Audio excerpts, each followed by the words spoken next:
Olá, meu nome é Matheus Rocha, sou doutorando em música pela Universidade Federal de Minas Gerais e neste vídeo apresentarei uma pesquisa realizada em parceria com minha orientadora, a doutora Helena Lopes, intitulada Ensino de História da Música nos cursos de licenciatura em música no Brasil, problematizações e impactos na formação e atuação do professor de música.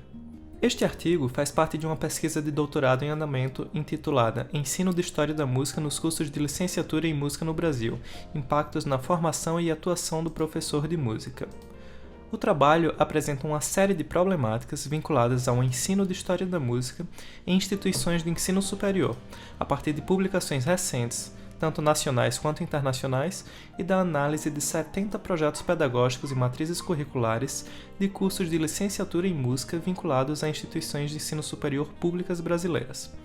As discussões aqui empreendidas procuram associar as questões a 7 tópicos vinculados à proposta curricular da disciplina: título, ementa, conteúdo, objetivos, metodologia, bibliografia e inserção da disciplina no currículo, de modo a propor reflexões a respeito de possíveis impactos do ensino de História da Música na formação e atuação profissional do professor de música no Brasil. Este trabalho busca compreender como cânones e colonialidades são perpetuados nestes cursos através do currículo e quais as suas implicações na formação e atuação profissional do professor de música no Brasil. A pesquisa parte da hipótese de que a formação e a atuação do professor de música no Brasil são diretamente influenciadas pelo ensino da disciplina História da Música em cursos de licenciatura, os quais, por sua vez, perpetuam uma série de colonialidades através do currículo. Castanha parte da elaboração de 10 perguntas basilares para discorrer sobre o que considera uma crise no ensino de História da Música, em São Paulo, mas também refletida em todo o país. Este artigo procura organizar tais pensamentos e vários outros de pesquisadores nacionais e internacionais em uma estrutura vinculada mais diretamente ao currículo dos cursos de licenciatura em música no Brasil. As perguntas são: História da música para quê? História ou apreciação? Qual história? História da música para quem?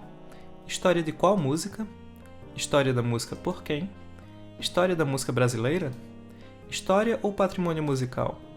História ou produto? Por fim, ensino de história da música brasileira, de qual maneira? Dentre as 65 instituições de ensino superior analisadas, 63 ofertam cursos de licenciatura em música, o que corresponde a 97%, enquanto apenas 48% possuem o bacharelado. 54 de 70 cursos analisados, ou seja, 77% dos cursos analisados, apresentam uma ou mais disciplinas obrigatórias intituladas História da Música, Música Ocidental ou algo semelhante. E os outros 23%, a maior parte, aborda o conteúdo de forma indireta, por meio de disciplinas optativas ou associadas, porém com títulos diversos. Sobre a proposta curricular da disciplina História da Música, algumas problematizações. Para fins didáticos, listamos 6 informações a respeito da disciplina História da Música que encontram-se comumente descritas nos currículos e projetos pedagógicos dos cursos analisados. Por fim, falaremos um pouco sobre a inserção da disciplina no currículo. Sobre o título.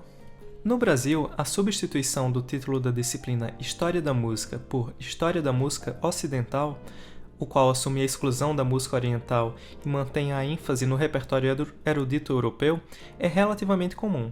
16 dos 70 cursos analisados, ou seja, 22,8%, possuem disciplinas denominadas História da Música Ocidental. Quanto ao título da disciplina História da Música, Castanha aponta uma série de problemáticas, dentre as quais podemos destacar o contraste entre o nome totalizante e a abordagem quase exclusiva da música europeia de concerto. Desta forma, questionamos: que novos títulos poderiam melhor refletir e inspirar o ensino decolonial de história da música, o qual fundamente-se não somente no acréscimo de novos repertórios aos canônicos, mas também na abertura da disciplina a discussões mais próximas à realidade sociocultural e às demandas profissionais do professor de música no Brasil? Quais os impactos da manutenção do título da disciplina História da Música na formação e atuação do professor de música no Brasil?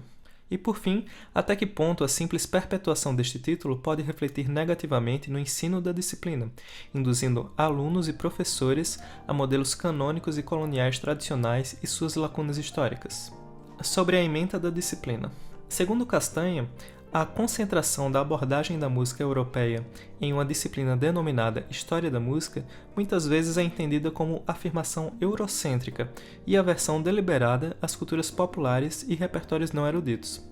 Alguns dos cursos analisados procuraram afastar-se da narrativa histórica tradicional nos últimos anos, como a licenciatura em música da UFMG, a qual passou por uma série de reformulações que transformaram a disciplina História da Música em História e Música, seguindo a abordagem não cronológica, e que, posteriormente, em 2017, deu lugar às atuais Panorama da Música de Concerto e Música, Cultura e Sociedade.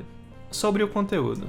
Um pensamento recorrente em publicações recentes, como Morales Ortiz, Castanha e Walker, de autores que discorrem sobre os problemas relacionados ao ensino de história da música na atualidade, é a alteração do equilíbrio de relevância entre a música europeia e outros repertórios. Walker afirma que aumentar o número de vozes e histórias em nossas aulas de história da música ou abandonar a narrativa de eras e obras podem ser entendidos como tipos de descanonização, mas questiona se é correto também interpretarmos essas iniciativas como características de descolonização.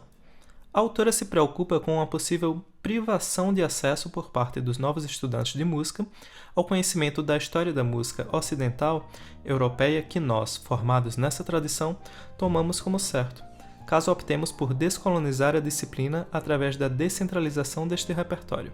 Good Perkins defende uma expansão na formação de professores de música, no sentido de incluir epistemologias musicais alternativas de forma lateral e não hierárquica.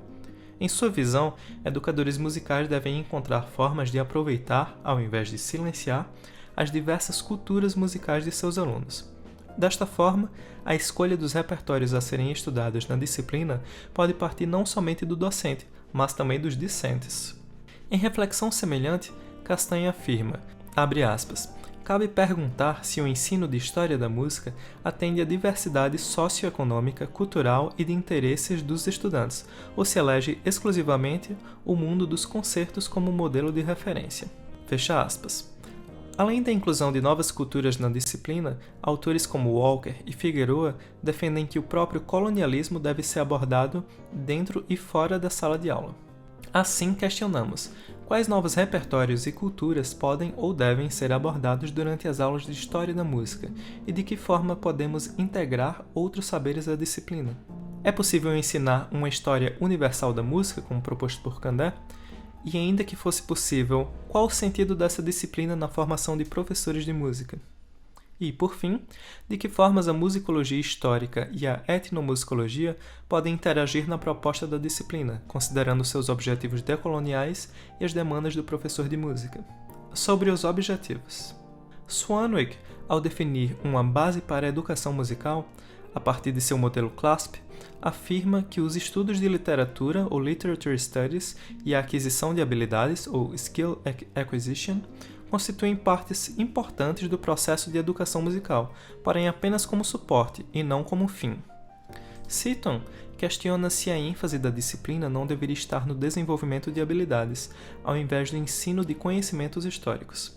Em sua visão, o conceito de uma narrativa histórica musical viável tornou-se inatingível, e o objetivo da disciplina História da Música não deve ser aprender uma ou várias histórias da música. Castanha, ao refletir sobre o tema, afirma ser preciso questionar, abre aspas, se a prioridade do ensino é a formação do egresso ou a proteção da música de concerto, fecha aspas. A reflexão a respeito de objetivos do ensino da disciplina, que melhor reflitam o perfil do professor de música brasileiro na atualidade, mostra-se um passo essencial no processo de reestruturação do ensino da história da música no Brasil. Acreditamos, portanto, ser esta uma importante base para a construção da proposta curricular da disciplina. Considerando que a elaboração do currículo e sua estruturação disciplinar devem ter como norte a construção do perfil do egresso, questionamos: que novos objetivos poderiam aproximar a disciplina às demandas individuais e profissionais do professor de música? Quais os possíveis impactos de uma reformulação decolonial dos objetivos da disciplina na formação e atuação do professor de música no Brasil? E, por fim, quais objetivos do curso podem tornar-se objetivos da disciplina? Sobre a metodologia. Ao refletir sobre a descolonização da disciplina Introdução à Música do Mundo, Figueroa questiona o modelo de aula tradicional no formato de palestra, voltado à apresentação do conteúdo, pois, em sua visão, essa metodologia não é algo que engaja o aluno o suficiente a ponto de prepará-lo para uma conversa com mais profundidade a respeito de diferenças culturais. Deste modo, o autor acredita que a aula em formato de palestra, com epistemologias europeias, não contribui com o necessário trabalho decolonial na disciplina. Porém, também defende que inovações pedagógicas ou novas tecnologias não têm a capacidade de reabilitar um currículo falho. De forma semelhante, Castanha defende a adoção de estratégias criativas de ensino que deem voz aos alunos e aponta a necessidade de realizarmos mudanças na maneira com a qual a disciplina é ensinada. Segundo o autor, abre aspas, não cabe mais aos professores, nas universidades do século XXI, adotar uma pedagogia baseada na verbalização de todos os conteúdos, porém, orientar a pesquisa e aprendizado dos estudantes com auxílio de materiais didáticos, acervos e bases de dados, mas, sobretudo, por meio da observação e compreensão da própria realidade. Sobre a bibliografia. Ao analisar os dados de um levantamento próprio sobre a estruturação da disciplina História da Música nos cursos de licenciatura em Música da Colômbia, Morales Ortiz afirma que a bibliografia da disciplina é, em geral, muito pobre e desatualizada. No Brasil, Castanha questiona a, abre aspas, importância que a literatura em questão atribui exclusivamente ou predominantemente, fecha aspas, ao repertório europeu de concerto e indaga, abre aspas, como então planejar a capacitação de alunos para os quais não existe suficiente e diversificada oferta de livros didáticos? Fecha aspas. Uma análise da bibliografia da disciplina listada nos projetos pedagógicos dos cursos analisados nesse artigo mostra que ainda é comum no país a estruturação do componente a partir de traduções de compêndios estrangeiros, como a versão mais recente do livro História da Música Ocidental, de Graud Paliska. Assim questionamos: qual a relação entre a bibliografia adotada nas últimas décadas e a manutenção de práticas coloniais na formação e atuação do professor de música no Brasil? Quais tipos de materiais didáticos precisam ser produzidos para a disciplina, considerando a importância de sua descolonização? E, por fim, devemos estimular a produção de livros e artigos nacionais que apresentem uma visão decolonial da história da música e que aproxime a realidade sociocultural de nossos alunos? Sobre a inserção da disciplina no currículo. Em consideração às necessidades curriculares dos estudantes, Seaton questiona se a história é algo que alunos de música deveriam aprender, se a organização atual do conteúdo em uma disciplina geral é uma forma eficiente de ensiná-la, se deveríamos dar mais ênfase ao ensino do conhecimento histórico ou à aquisição de habilidades, e quais opções de currículo fariam sentido para uma geração pós-moderna e digital. Castanha, por sua vez, entende que a manutenção da disciplina História da Música em sua forma atual no currículo das universidades brasileiras também encontra-se comprometida por outro fator relevante, a escassez de especialistas na área no país. Abre aspas. Se verificarmos a impossibilidade de formação de especialistas, será preciso discutir se temos realmente condições de oferecer disciplinas de História da Música nos cursos universitários, ou se seria melhor criar matérias distintas, com menor participação da história e maior de outros aspectos, como já venho sugerindo há alguns anos. Entende-se dessa forma que os autores não defendem necessariamente a exclusão da história da música ou do estudo da música europeia de concerto dos cursos superiores, mas propõem uma série de reformulações as quais refletem em sua inserção no currículo. Assim questionamos: que estrutura curricular poderia contemplar as novas propostas de conteúdo e abordagem que surgem a partir das reflexões decoloniais sobre a disciplina? A disciplina História da Música deve continuar a existir, mesmo que com outra nomenclatura? E, por fim, como ela pode interagir com outras que fundamentam-se mais em estudos etnomusicológicos, como música, cultura e sociedade? Algumas considerações finais. Ainda que este artigo tenha abordado uma série de problemáticas relacionadas à proposta curricular da disciplina História da Música, entende-se que os projetos pedagógicos dos cursos muitas vezes não refletem com precisão a prática docente em sala de aula, a qual costuma adaptar-se dinamicamente às particularidades de cada turma. Por fim, estas são as referências. Muito obrigado!